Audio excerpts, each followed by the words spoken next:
Hello and welcome to Useful Idiots. I'm your host, Katie Halper. And I'm the other host, Aaron Mette. This week we're doing a special interview-only show, but don't worry because it's such a great interview. It's with the wonderful John Kiriakou, and we're also providing you with the Thursday Throwdown, which we like to do every week. That's for our subscribers at usefulidiots.substack.com. What we're doing is we're doing a Thursday Throwdown about Zelensky and Sean Penn. So make sure you subscribe, usefulidiots.substack.com, and here is our interview with John Kiriakou.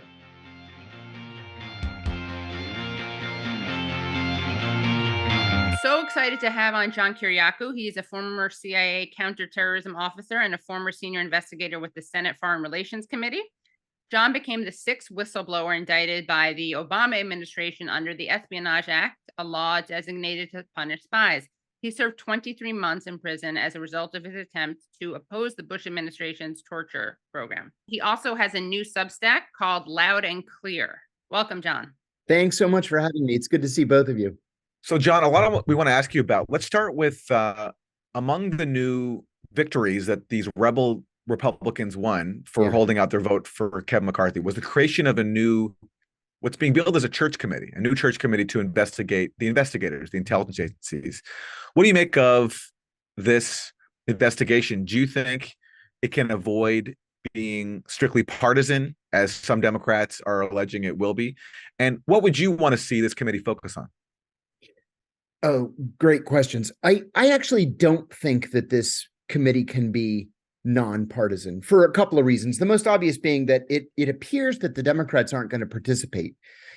We don't really know yet who the members are going to be, but I was talking to somebody who's associated with this new subcommittee this morning as a staff member. He told me to expect Congressman Thomas Massie, the Libertarian Republican from Kentucky. And he also warned me that what Jim Jordan, the new subcommittee's chairman, has already begun doing is he's begun staffing this subcommittee with CIA officers who are going to be on loan from the CIA on detail to then go after the FBI. So, we've got partisan problems in that it's going to be not just a Republican subcommittee, but a very conservative, the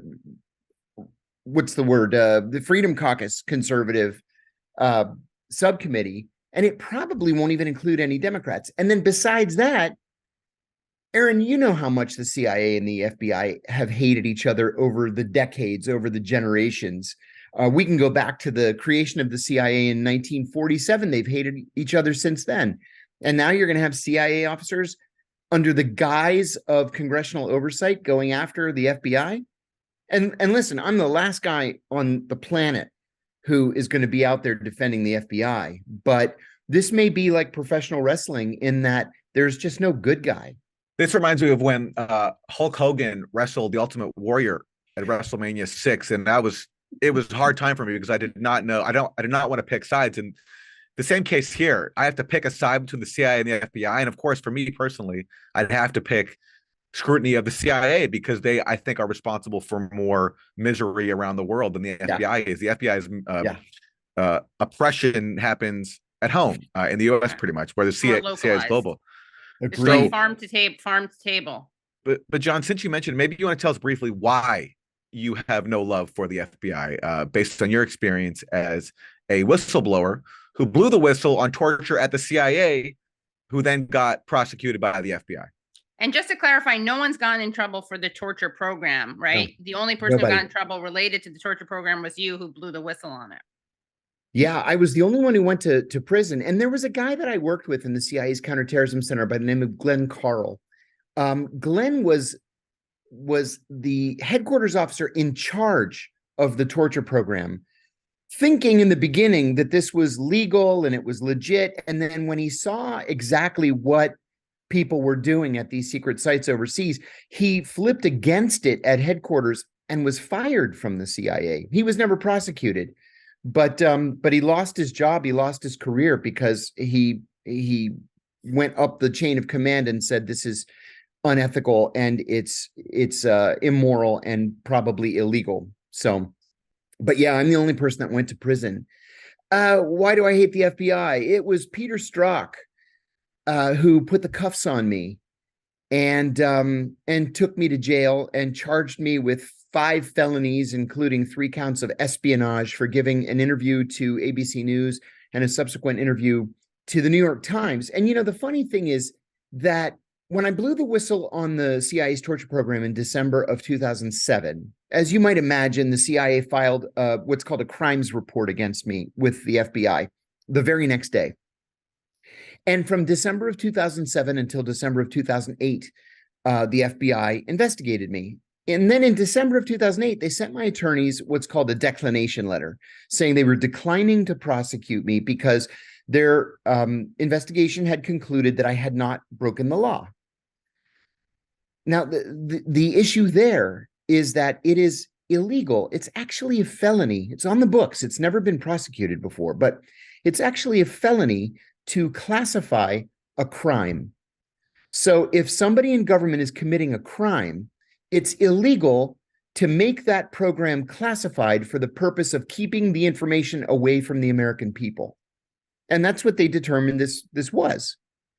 So they declined to press charges. 3 weeks later, Barack Obama is inaugurated as president, and he names John Brennan, an old nemesis of mine, as the Deputy National Security Advisor for Counterterrorism. He tried to make Brennan the CIA director in that first term, and progressives were up in arms because Brennan was in up to his neck in the torture program, and everybody knew it. What I did not know was that as soon as Obama was inaugurated, Brennan asked the Justice Department to reopen the case against me secretly. And I didn't know that the FBI then, for the next 3 years, had tapped my phones. They were intercepting all of my emails. They had teams of FBI surveillance officers following my family and me. They followed us to church. They followed us to dinner. They followed us to Target. And then in January of 2012, I was charged with these 5 felonies. So, not only has the FBI raided my house, which they did in January of 2012, but they've raided my house twice. They did it again less than 2.5 years ago. So I actually have federal litigation against the FBI right now in the Eastern District of Virginia. So that's why I personally hate the FBI. Now, it actually even goes back a little bit farther than that. On the night that we captured Abu Zubaydah in Faisalabad, Pakistan, this was late March of 2002, we all believed, the CIA, the FBI, the White House, we all believed that Abu Zubaydah was the number 3 in Al-Qaeda. He wasn't. He was a bad guy, but not bad enough to, put in Guantanamo for the rest of his life with no trial. And then when he dies, you just cremate his body and throw him in the Caribbean. But the night that we caught Abu Zubaydah, it was a joint team of CIA officers and FBI agents. And I was the leader of this group of 36 people. One of the things that we grabbed that night, besides Abu Zubaydah and his bodyguard and dozens of other people, was Abu Zubaydah's cell phone. So in the chaos and the commotion of capturing him, an FBI agent took the cell phone, threw it in an evidence bag, and sealed it. And as soon as she did that, it started ringing. So I grabbed the bag, and she said, "Stop." And I said, "Jen, it could be," can I swear on this show? Mm-hmm. Yeah. My exact words. "It could be fucking bin Laden calling." And she says, "It's evidence." I said, "Evidence of what? The guy's never been charged with a crime. If we can answer the phone," and all the while it's ringing, "if we can answer the phone and it's bin Laden or Zawahiri or some other guy on the FBI's 10 most wanted list, don't you think that's what the White House would want us to do?" In the meantime, this circle formed around us, CIA and FBI, all watching to see how this was going to play out. And she said to me, "If you open that bag, I will arrest you and I will charge you with obstruction of justice." And then the phone stopped ringing. And we never What would you knew. have done if you had picked it up? Or what would you have done? Would you have given it to Zubaida to pick up, or what would you have done had you not been threatened with arrest? If I had been able to answer the phone, I would have tried to engage whoever was on the other line in conversation. My Arabic was absolutely fluent, absolutely excellent. And if you can just get a second or two on the line, NSA is able to grab it. And in many cases, they can geolocate where the other person is. So we speculated afterwards that word had gotten around Al-Qaeda very quickly that we had gotten him. And somebody in a position of authority was calling to see if he was okay. But we'll never know. Was this just a power play? Absolutely. Absolutely. And I can explain to you why it was just a power play. Because overseas, the CIA always takes the leadership role. Domestically, the FBI always takes the leadership role. But 9/11 was still an open criminal investigation. And so while this is a CIA operation, the FBI liked to think that they were in charge and they were going to take leadership because eventually they're going to have to use this information in court, which of course never, ever happened. Nobody was ever charged with a crime. So yeah, it was a power play. Just about 3 weeks later, this is kind of a funny story, funny and sad at the same time. 3 weeks later, the spokesman for the Taliban embassy in Peshawar, Pakistan, gave a press statement. And I happened to be watching this press statement with a guy who was on loan to the American embassy from the Port Authority of New York and New Jersey. He was a detective, and he was a very close contact of mine. In fact, he just called me day before yesterday. He said, "Look at this son of a bitch, the balls that this guy has. He just goes on TV like he's taunting us." And I said, yeah, that drives me crazy. You know, this is like the only country left in the world that actually recognizes these guys and allows them to have an embassy. And he said, we should break into that place and steal everything they have. And I said, you know what? We should. That's exactly what we should do. And so I sent a cable to headquarters and I said, listen, I'm going to put a team together and we're going to drive to Peshawar, Pakistan in the middle of the night, and we're going to break into the Taliban embassy and we're going to steal literally everything. And they said, go with God. So we went. I actually have pictures of it. We went and we filled, and I mean to the roofs, 3 passenger vans full of documents and computers and equipment. So about a week later, this detective came up to the CIA station and he said, hey, listen, something important. He goes, that was all fun and stuff, and we can tell, you know, our kids stories about it, but something important. There's a file that has phone bills in it. And these phone bills show dozens of calls to the United States going right up until September 10th and stopping. And then they start up again on September 16th, Buffalo, New York, Kansas City, Boston, all over America. So I cabled headquarters and I said, be advised, this is what we found. And they said, okay, turn it over to the FBI. It's their investigation, but make photocopies for our files. So I made copies, gave a copy to the Pakistanis, sent a copy to CIA, gave the originals to the FBI. 2 years later, I resigned from the CIA. I happened to be in a shopping mall in suburban Virginia, and I ran into one of the FBI agents that I had worked with in Pakistan. Hadn't seen him in 2 years. Hey, I said, how's it going?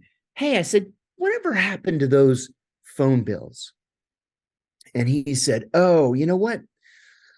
We never did anything with those because we couldn't find a Pashto linguist to take the time to go over them. And I go, Pashto linguist? They were in English. That's how I knew what they were. I don't speak Pashto. They were in English.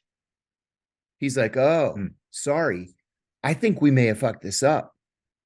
And then another year later. But even if they had been in Pashtun, they could find a linguist. I mean, it's a You double fuck find up. a linguist. Exactly. What? There's It's not like a dying language. not one Pashto speaker anywhere in America that you can trust enough to translate some telephone bills, you know?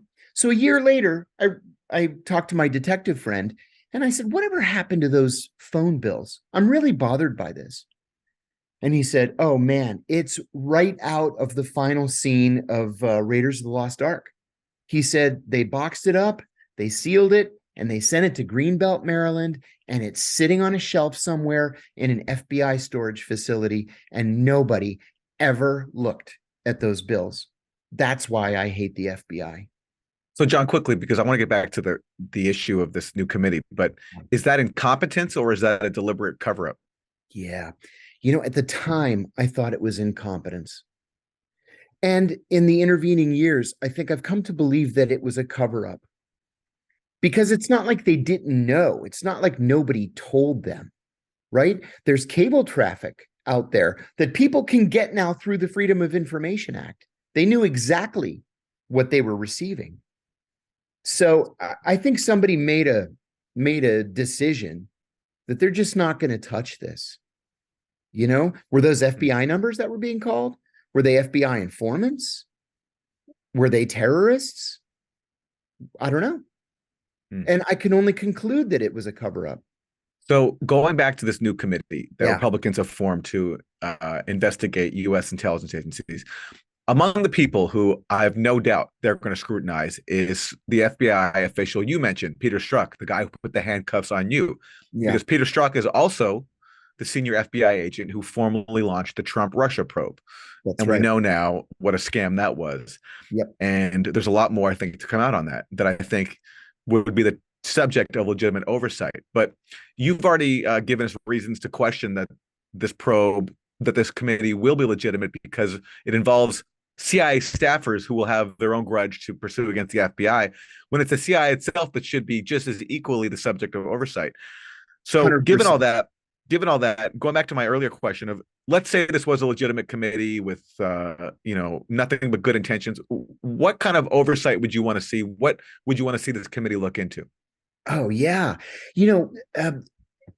Jim Jordan, the subcommittee's chairman, gave a floor statement yesterday, and he said that the committee is going to look at any governmental organization that collects information on Americans. Well, that's pretty much every governmental organization, at least in the intelligence and federal law enforcement communities. So I would like to see that be true, but I wouldn't want to see it relegated just to the FBI and just to the FBI agents and leaders who went after Donald Trump. You're 100% right. There was no such thing as Russiagate. It was all made up, right? There was never any evidence. And Peter Strzok made a career out of it. I mean, the guy's got 200,000 Twitter followers. He's making a ton of money, appearing on TV, and he gives speeches all over the place. He's a liar and a fraud. He's a liar and a fraud. And he shouldn't be held up as an example of what we want our governmental authorities to be. So I would love it if the subcommittee would go after the FBI and people like Peter Strzok, but at the same time, go after the CIA and NSA. We've known for 20 years, and we've been certain for 8 years since Ed Snowden came out, that NSA was spying on Americans. Right? Warrantless wiretapping. Not only is that a violation of federal law, it's a violation of NSA's charter. The charter that created NSA said specifically that NSA could not intercept the communications of U.S. persons. That's any American citizen or anybody in the country on a green card. They can't, and they do it anyway. I'd like to know also what the CIA is doing against Americans, because thanks to Josh Schulte and the Vault 7 revelations, we know that the CIA is capable of taking over our cars by hacking into their computer systems, that the CIA is able to turn our smart TVs into listening devices, even when they appear to be turned off, to listen to what we're saying in our private communications. The CIA's never answered for any of that. So if Jim Jordan were serious, this wouldn't be an investigation into just the FBI based on the anonymous testimony of 14 so-called FBI whistleblowers. It would be the entire intelligence and federal law enforcement communities. And by the way, John, going back to the issue that you were imprisoned for blowing the whistle on, which is the CIA's torture program, what happened when the Senate tried to conduct oversight of that torture program? The CIA under John Brennan, who you mentioned earlier, spied on the Senate and got caught. For the first time in American history, the CIA hacked in to the Senate Intelligence Committee's computer systems to try to see what it was that the Intelligence Committee investigators were collecting on the CIA. You know, Dianne Feinstein, a complaint that I've had against Dianne Feinstein, Aaron, for many years is that she was little more than a cheerleader for the CIA, especially when she was the chairman of the Senate Intelligence Committee. What she did was to go onto the floor of the Senate, right, unannounced, as soon as she learned that this had happened. She condemned John Brennan by name, and then she filed a crimes report with the FBI asking the Justice Department to investigate John Brennan and the CIA. In the end, nothing happened. There was no investigation.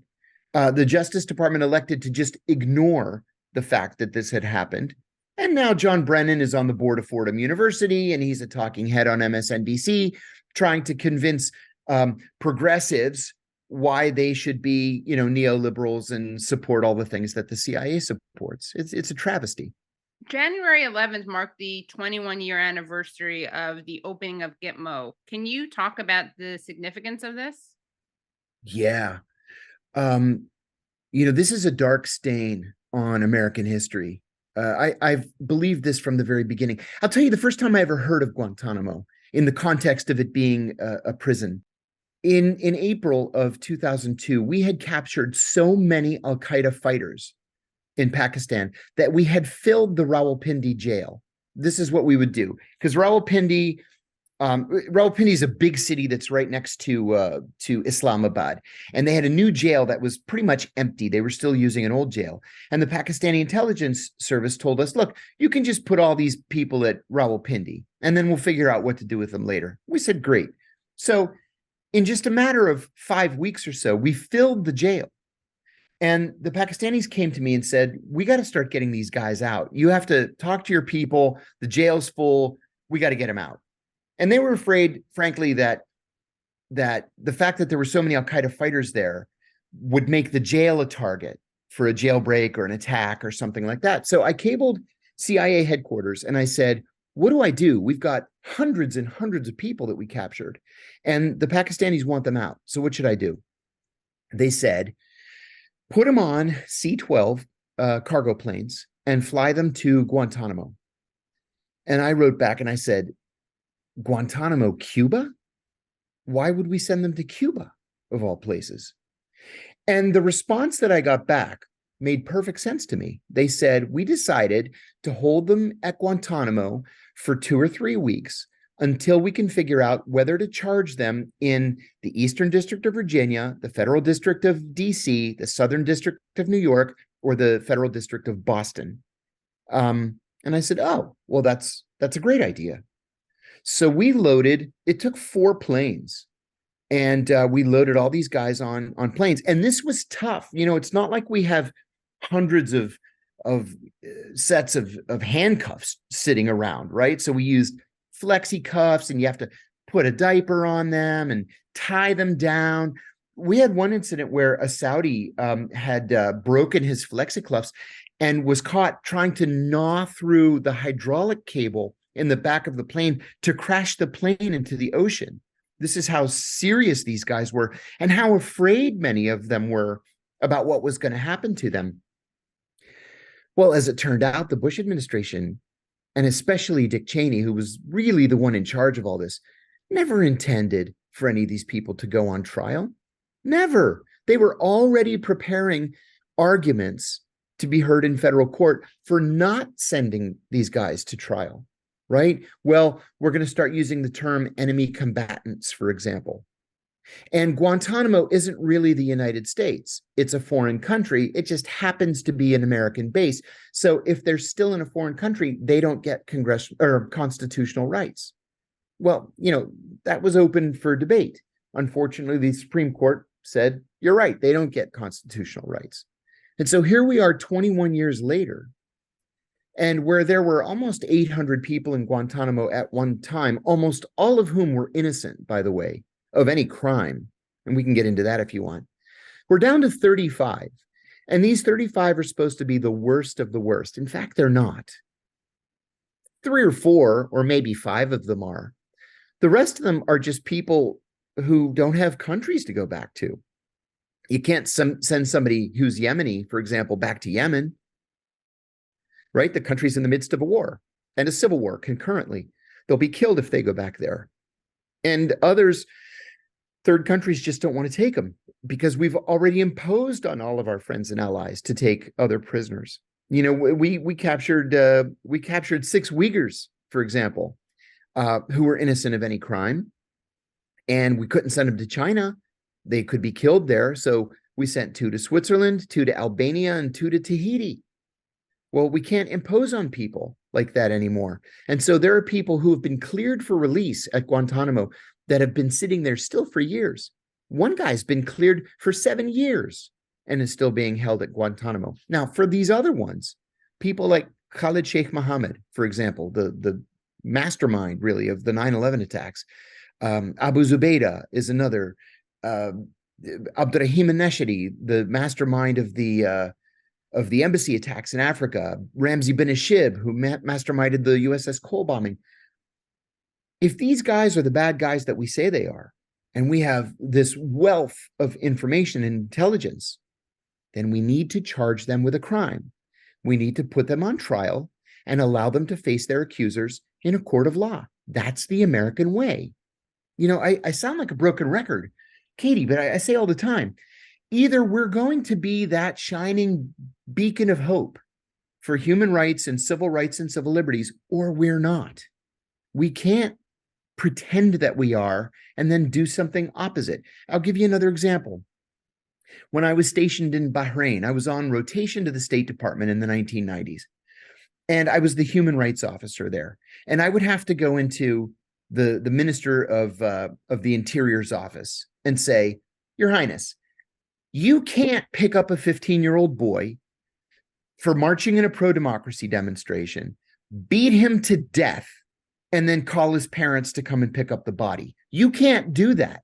That's a crime against humanity. And I'm going to have to put that in the Human Rights Report, and I'm going to have to inform Congress, which then may impact the next arms sale to your country.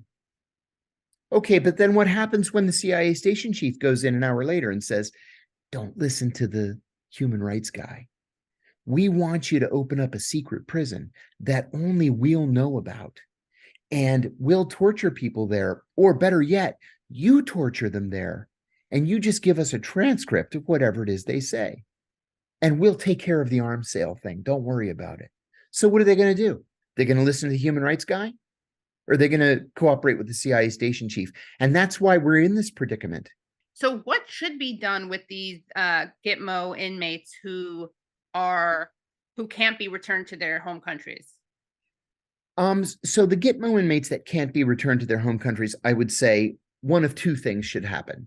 For the few, the handful, the fewer than a half a dozen who really are the worst of the worst, they need to be put on trial. If they really did commit the crimes that we're accusing them of having done, they have a right to a jury of their peers and a trial by that jury, whether we like their politics or not. This is the system that we've given ourselves.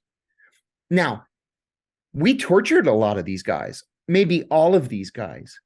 And so the information that they provided, the incriminating information that they provided under torture, it's inadmissible.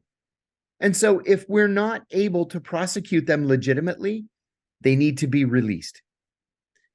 And we've learned a lesson, a very painful and powerful one. The other ones, I would go so far as to say ought to be released into the United States. Congress, a very cowardly Congress in the 2000 aughts, passed a law which George W. Bush dutifully signed, and then it was repassed and re-signed by Barack Obama. It forbids any prisoner from Guantanamo from entering the United States ever for any reason. There's a situation now where an Iraqi prisoner who has a deteriorating spinal condition, they couldn't operate on him there because they didn't have the equipment. So they flew the equipment from Miami to Guantanamo. And when they were unloading it, they dropped it and they broke it. Right. So they don't have the equipment necessary for his operation. And they didn't even have a working MRI. They said they got to fly him to Miami for the operation. But lo and behold, we have this law that says, no, you can't fly him to Miami. So he didn't get his operation. And now he's permanently paralyzed because we fucked it up. Right. There's no reason. We've got dangerous people in prisons across America. We had the blind sheikh, Omar Abdurrahman, for example. He was so dangerous that we put him in Supermax. What, you think Guantanamo is going to keep us any safer than Supermax is? There's no reason why these guys can't be, if they're guilty, why they can't be imprisoned in the United States. None. It's just cowardice on the part of both Congress and successive White Houses. And to hear the rest of the interview, please go to usefulidiots.substack.com. And any more that you want to share? Any more fuck yous you want to share? No, I will say how much I admire the work that the two of you do. I follow both of you everywhere, and it's just so much fun to sit down and have a conversation. The time has flown, and I just want to thank you again for having me. This was really a lot of fun. Yeah, thank you so much for coming on. And where can people find you? And tell us just briefly about your Substack. Oh, thank you. Yeah, Substack. I just now migrated over to Substack. I write for Covert Action Magazine and Consortium News and the Sheer Post, and I've got a daily radio show with at Sputnik, and now I'm doing a TV series. It's a weekly thing called The Whistleblowers with Rebel Media. So I put everything all in one place. It's all on my Substack page. It's called Loud and Clear with John Kiriakou. So and that's at johnkiriakou.substack.com, which we will link to. That is it. Thank you so much. I appreciate that. Thank you. Thank you, John. And good luck on the pilots. I appreciate it.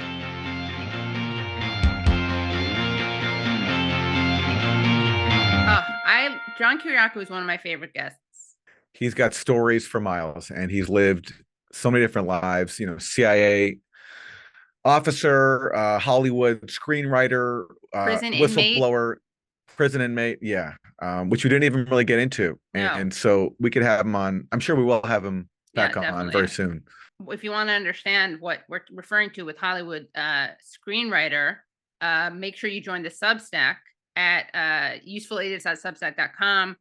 John Kiriakou spills the tea about not only Alec Baldwin, but also Keith Olbermann. And he tells us about how he exchanged some fighting words with both of those guys.